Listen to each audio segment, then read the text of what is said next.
YCP నేత Mudragada Padmanabha Reddy matter మళ్లీ highlight అవుతోంది.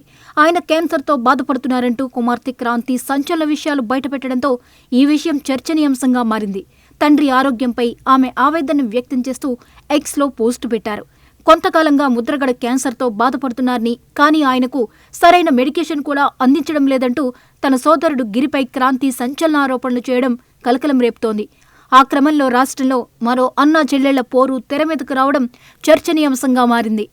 గత ఎన్నికల్లో పిఠాపురంలో జనసేన అధినేత పవన్ కళ్యాణ్ని ఓడిస్తానని పంతం పట్టి మరీ సవాళ్లు విసిరారు కాపు నేత ముద్రగడ పద్మనాభం. ప్రత్యక్ష రాజకీయాలకు దశాబ్ద కాలంగా దూరంగా ఉన్న ఆయన ఎన్నికల ముందు తన కుమారుడు గిరితో సహా వైసీపీలో చేరి జనసేనానిపై యుద్ధం ప్రకటించారు. ఆ క్రమంలో పవన్ కళ్యాణ్ని ఓడించకపోతే పేరు మార్చుకుంటానని శపథం కూడా చేశారు. అప్పుడే ఆయనపై కూతురు క్రాంతి తిరుగుబాటు ప్రకటించారు.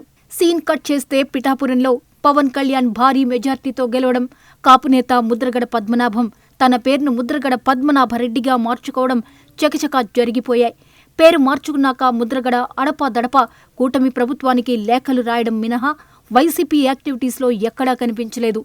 తాజాగా ఆయన కుమార్తె క్రాంతి తన తండ్రి ఆరోగ్య పరిస్థితిపై చేసిన ట్వీట్తో ముద్రగడ మళ్లీ వార్తల్లోకి వచ్చారు. ఆయన క్యాన్సర్తో బాధపడుతున్నారంటూ క్రాంతి సంచలన విషయాలను బయటపెట్టారు. అయితే తన సోదరుడు గిరి ఉద్దేశపూర్వకంగా ముద్రగడకు ఎమర్జెన్సీగా అందించాల్సిన ట్రీట్మెంట్ జరిపించడం లేదని క్రాంతి ఆరోపించారు. ఈ విషయంలో తాను తీవ్రంగా ఆందోళనతో ఉన్నానని, ఇటీవల ఒక మాజీ వైసీపీ ఎమ్మెల్యే తనను నాన్న దగ్గరికి తీసుకువెళ్లడానికి ప్రయత్నించారని, అయితే సోదరుడు గిరితో పాటు అతని మామ కలవడానికి అనుమతించలేదని, తండ్రి ఆరోగ్యం గురించి ఎలాంటి సమాచారం తెలియనేయడం లేదని ఆందోళన వ్యక్తం చేశారు. చివరికి అనుచరులు కూడా ముద్రగడను కలవనివ్వట్లేదన్నారు. మొన్నటికి మొన్న వైసీపీ ఆధ్వర్యంలో జరిగిన వెన్నుపోటు దినం నిరసన కార్యక్రమానికి ముద్రగడ హాజరు కాలేదు. తాను అనారోగ్య కారణాలతో వెన్నుపోటు దినం కార్యక్రమంలో పాల్గొనలేకపోయానని లేఖలో ప్రస్తావించారు. ఇప్పుడు క్రాంతి ట్వీట్తో ముద్రగడ ఆరోగ్య పరిస్థితిపై అనుమానాలు పెరుగుతున్నాయి. ముద్రగడ కుమారుడు గిరి ప్రస్తుతం ప్రత్తిపాడు నియోజకవర్గం వైసీపీ ఇన్ఛార్జిగా ఉన్నారు. క్రాంతి జనసేనలో చేరారు. ఆ క్రమంలో Mudragada health issue political turn తీసుకుంటోంది. తెలుగు రాజకీయాల్లో ఇటీవల కాలంలో ఒకే రక్తం పంచుకుని పుట్టిన వారి మధ్య విభేదాలు పెరుగుతున్నాయి. అన్నదమ్ముల మధ్య రాజకీయ యుద్ధాలు జరుగుతూనే ఉంటాయి. అన్న ఒక పార్టీలో, తమ్ముడు వేరే పార్టీలో ఉంటూ రాజకీయం చేసేవారు. తర్వాత సీన్ మారింది.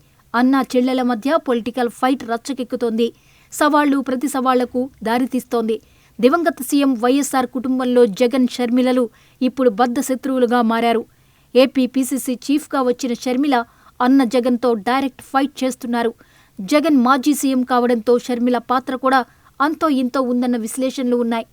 తెలంగాణలో బీఆర్ఎస్లో కూడా అన్నా చెల్లెళ్ల మధ్య రాజకీయ రచ్చ మొదలైంది అని ప్రచారం జరుగుతోంది. కేసీఆర్ కుమార్తె కవిత తన తండ్రిని దేవుడు అంటూనే పరోక్షంగా అన్న కేటీఆర్ను టార్గెట్ చేస్తున్నారు. పార్టీ వర్కింగ్ ప్రెసిడెంట్గా ఉన్న కేటీఆర్కి పార్టీ పగ్గాలు అప్పచెప్పారన్న ప్రచారం ఉంది. అందుకే పార్టీపై పట్టు కోసం కవిత రాజకీయంగా అన్నతోనే తేల్చుకోవడానికి సిద్ధమయ్యారన్న టాక్ వినిపిస్తోంది. తాజాగా గోదావరి జిల్లాలో ముద్రగడ కొడుకు, కుమార్తెల మధ్య పొలిటికల్ ఫైట్ స్టార్ట్ అయినట్లు కనిపిస్తోంది. ముద్రగడ పద్మనాభం కుటుంబంలో ఆయన కుమారుడు గిరి, కుమార్తె క్రాంతిల మధ్య విభేదాలు ఉన్నాయని క్రాంతి ఎక్స్ పోస్ట్ ద్వారా స్పష్టమైంది. తన తండ్రికి క్యాన్సర్ ఉందని తెలిసి తాను చూడడానికి వెళ్లాలనుకుంటే అన్నయ్య అడ్డుకున్నారు అని క్రాంతి ఆరోపిస్తున్నారు. మాజీ మంత్రి అయిన ముద్రగడకు కాపునేత అన్న పేరుంది. అన్నా చెల్లెళ్లు గిరి, క్రాంతి చెరో పార్టీలో చేరి రాజకీయ ప్రత్యర్థులుగా ఉన్నారు. ముద్రగడ బ్రాండ్ కోసమే వారిద్దరి మధ్య ఫైట్ స్టార్ట్ అయిందన్న టాక్ వినిపిస్తోంది. మరి ముద్రగడ వారసుల మధ్య పోరు ఏ వైపునకు దారితీస్తుందో గానీ క్రాంతి ఆరోపణలతో ముద్రగడ ఆరోగ్య పరిస్థితిపై చర్చ మొదలైంది. మరి దానిపై ఆయన కొడుకు గిరి ఎలాంటి క్లారిటీ ఇస్తారో చూడాలి.